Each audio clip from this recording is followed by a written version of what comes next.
Hey guys, this is Spartacus here and welcome back to another video. Today's video is going to be more of just a chill commentary, but we're going to be talking about Treyarch. Treyarch, of course, are one of these developer studios who makes Call of Duty games. They're known for making the Black Ops series and, of course, World at War. And I really want to talk about the rise and fall of Treyarch because I really do feel like Treyarch games have been on a decline as the last few years, and we're going to dive into why that might be. But let's go ahead and start with World at War, which of course has been known to be like a really good World War II Call of Duty game. However, I think a lot of people look at that game through rose-tinted goggles because even though I didn't play it in its prime back in 2008, I have gone back and played it like relatively in the later future once I did acquire the game for myself. And yeah, there's a lot of things broken with the game. Yeah, obviously the game is very dated, but of course it was something like, you know, brand new and unique during its time. But the thing is, based on what I've heard from other people who have played the game back in its prime, more people actually were playing Call of Duty 4 than World at War. So a lot of people at the time didn't really like Treyarch, and of course Modern Warfare 2 came out after World at War, and of course that got so much hype. So Infinity Ward were basically the king Call of Duty developers at its time compared to Treyarch. And then of course Treyarch released Black Ops, which is a fantastic title, a game that I just love to death. Obviously a lot of people don't like it due to its hit detection because it's for some reason just really bad in that game. Who knows why? And so that's why we need to remaster that game, by the way. Either way though, Black Ops was really successful, and I think it really gave Treyarch a better name for themselves. Of course they expanded upon the zombies experience, and the map Kino became a instant classic that everybody remembers and loves. And so not only did it come to this whole Black Ops universe when it came to its storyline and multiplayer, but zombies of course got brought into the picture for the Call of Duty scene, which of course gave a lot of people an interest to actually look forward to. And so Treyarch made a name for themselves during Black Ops, and then of course after that we had Modern Warfare 3, which of course didn't turn out too well. You know, Modern Warfare 2 was a huge success, but you know, Modern Warfare 3 didn't do really anything unique compared to Modern Warfare 2, and therefore didn't receive as much hype compared to Modern Warfare 2 did. But this is where things become a little bit interesting in the Call of Duty franchise timeline, because Modern Warfare 2 had some legal allegations going on with the lead developers, and so they had to leave Infinity Ward as well as a bunch of other developers in that studio to essentially create this new Infinity Ward team, which created Modern Warfare 3 and of course the future iterations of Call of Duty that they made later on.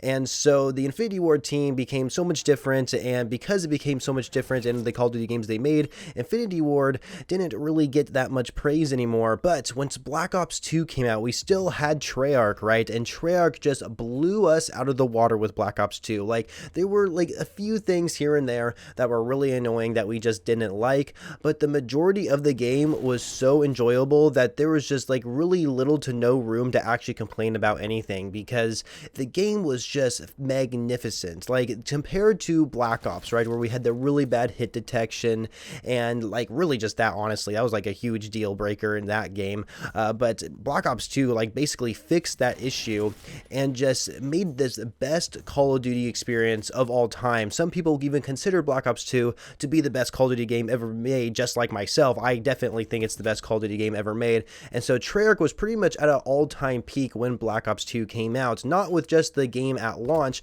but even the DLC, right? So we have zombies, which of course got even more expanded upon the story, and of course we got new maps to actually play on, which were a huge success. At first, not a lot of people like Transit, but the DLC maps really did make up for it, like Mob of the Dead, Buried, Origins. There was just some great DLC content for zombie players to actually go ahead and play on. And then of course multiplayer always came out with new maps. Of course there was some remade, or I guess reimagined maps that they brought from previous Treyarch titles to make things a little bit more interesting in the multiplayer. And of course it was the first Call of Duty game to introduce a DLC weapon. Unfortunately there was only one DLC gun in the game called the Peacekeeper, but nonetheless Black Ops 2 really blew it out of the water and was considered a very successful Call of Duty game. Of course afterwards Call of Duty Ghosts came out. I'm sure most of you know how that turned out. And then of course after that we had Advanced Warfare, where Sledgehammer Games comes into the picture, which is going to be a huge deal when we talk about Treyarch here, because jumping a little bit forward in time here,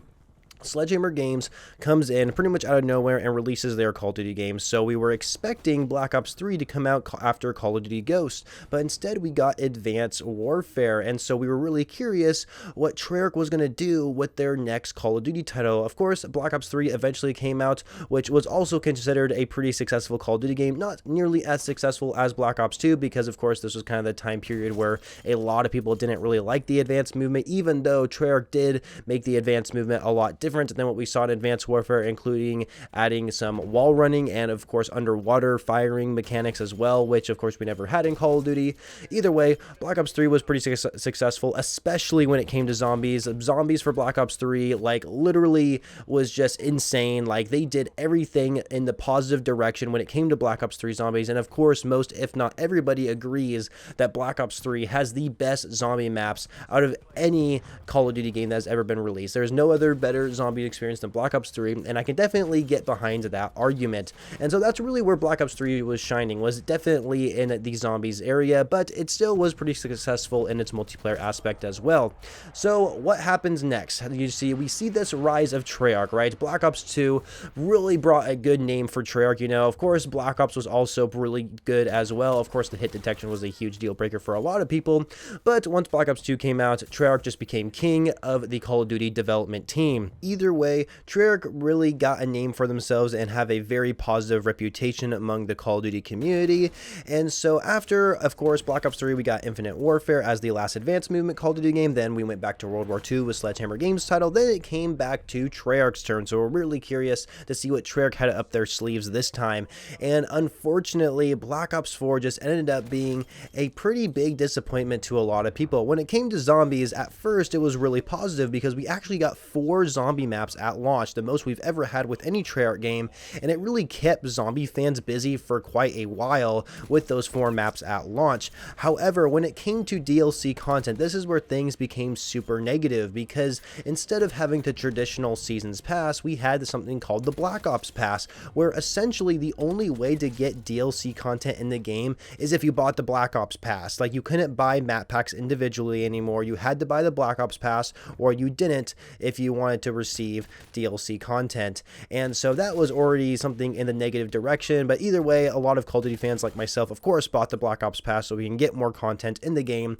And when Zombies content came out, it was one thing that was really concerning about Zombies is there was 2 separate storylines, the Chaos story and the Aether storyline, and they weren't interlinked at all with each other at all. So Treyarch was basically trying to tell 2 stories at once here, and it just didn't flow very well because we didn't get that much content for each of the stories. Of course, we had 2 DLC maps for each of the storylines, for the Chaos and for the Aether. The Chaos story maps actually ended up not to be too bad. I mean, Dead of the Night actually wasn't that successful at all, but the Ancient Evil map actually turned out to be very, very good. And so after that, of course, we had their 2 Aether maps, the Alpha Omega map, and then the Togdur, I believe, which is really sad that I can't remember the name exactly. Either way, those maps just ended up to be a huge disappointment to a lot of us because they were essentially just remakes of older zombie maps, except that they added a lot of different gameplay elements to make it feel a lot different.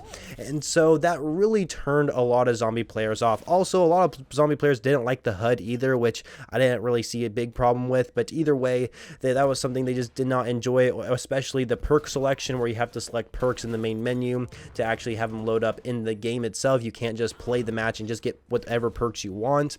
And so there's a lot of different gameplay mechanics that a lot of zombie players just didn't like they did in Black Ops 4. However, moving on to other things like multiplayer and Blackout. Blackout was actually pretty successful since it was pretty much the official Call of Duty Battle Royale that we've seen for the first time. And then with multiplayer, it just seemed like they were reusing a lot of old assets from their previous Call of Duty games. So even though the game did feel unique in its own aspect, especially with the game when it came to manual healing, there was still a lot of like copy and paste features from other Call of Duty games that we just didn't like to see in Black Ops 4. And so Black Ops 4 just kind of like started to get like, just seemed like a downgrade compared to Black Ops 3 and especially Black Ops 2. And then moving on later in the future, actually before I mentioned like moving on later in the future, when Black Ops 4 was in its prime, not too long after the game already came out, there was a Kotaku article talking about how Treyarch has to step in for Sledgehammer Games' next Call of Duty game and make that game. And so the development for Black Ops 4, especially when it came to post-launch content, seemed very minimal, and so the support for Black Ops 4 wasn't as great as it should have been, since they had to take over Sledgehammer Games' title, which of course ended up being Black Ops Cold War, which of course is the most recent Call of Duty game right now.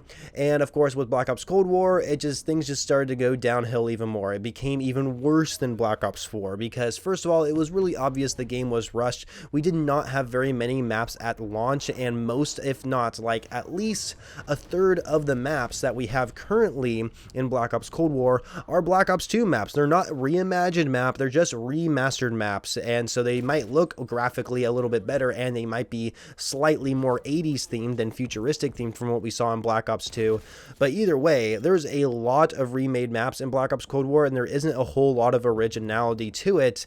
And so yeah, things just did not look good for Black Ops Cold War. Sure, we don't have supply drops anymore, which I guess is a good thing, and of course we have the different DLC system, which is the Battle Pass system, which I could arguably say is a better direction than the map pack system. However, Black Ops Cold War has a lot of problems with it that it just shouldn't have. For example, there's just bugs in the game that have not been fixed since day one. For example, Dark Matter Ultra and just Dark Matter or Dark Aether camo you get through zombies.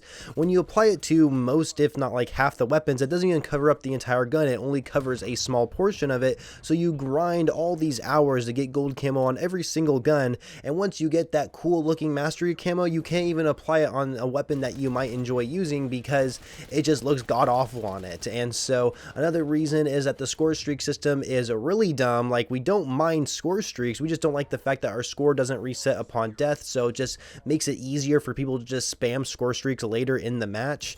And so of course there's a lot of other issues with the game that involve bugs and like challenges not working, and it's just ridiculous. It's just gotten to the point where it's like, you need to stop, Treyarch. Like, what is going on here? Of course, the reason why it seems like Black Ops Cold War just seems so lackluster and a lot of reused content was used from previous Call of Duty games is because Treyarch had to step in for Sledgehammer Games because they had some conflict with Raven Software creating their next Call of Duty game.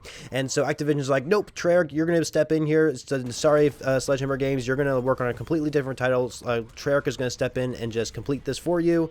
And so that's one of the reasons why Black Ops 4 flopped a lot, is because there was not a lot of support for that game at all, and most of the focus wasn't even in multiplayer, it is in Blackout.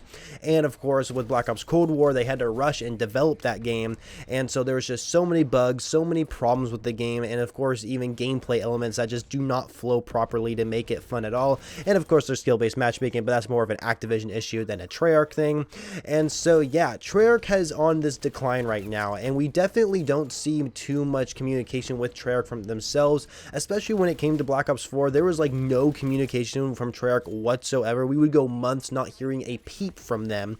And like David Vonderhaar, someone who works for Treyarch, used to be the face of that studio, you know, especially during Black Ops 2 and maybe a little bit of Black Ops 3. They were the faces of, he was the face of that studio, and even to this day we still don't really hear much from him. So what is the deal? You know, Treyarch makes great Call of Duty games. I love them to death. I think they are just, they have that really good classic arcadey shooter feel that Call of Duty should have. And of course, we don't really see that right now with Vanguard and Modern Warfare. It seems like they're trying to make it more of a simulation rather than an arcade shooter, which is not something I am proud of to say myself. But either way, Treyarch is in this decline when it comes to developing their games. I am hoping that there's no hiccups along the way with their next Call of Duty title, because of course when it came to Black Ops 4 and Black Ops Cold War, they had to go fill in with Sledgehammer Games, which I think really screwed up a lot for them. And so hopefully with this next Call of Duty game, they just are focused from day one, doing what they want to do at the start and whatever their ideas are, and just make it the best possible Call of Duty game we can possibly have. And so anyway, that's really all I want to say for this video. It is a little bit of a longer one, but I just kind of want to go through that timeline of Treyarch and kind of why their games have been on a decline recently. And I really do hope that whatever their next game is going to be in the next couple of years, I really hope it's good. I really hope it is polished, it is golden when it comes out. When I say it's golden, I mean it is done. There's going to be very, very minimal bugs in the game. All challenges are going to work on day one. Everything just should work, and it's just really this huge mess that Treyarch is in right now with their Call of Duty games, and I would love to see them to be back on top when it comes to the Call of Duty studios, but I guess only time anyone can tell. And not to mention zombies, they're developing zombies for other Call of Duty developers, so I don't know. I don't really like how they're doing that because I feel like the quality content is going to decrease if they're developing zombies every single year, but that's just my opinion. So anyway, thank you guys so much for watching. Make sure you leave a like and of course subscribe to the channel for more Call of Duty videos every single day, and I shall catch you guys later.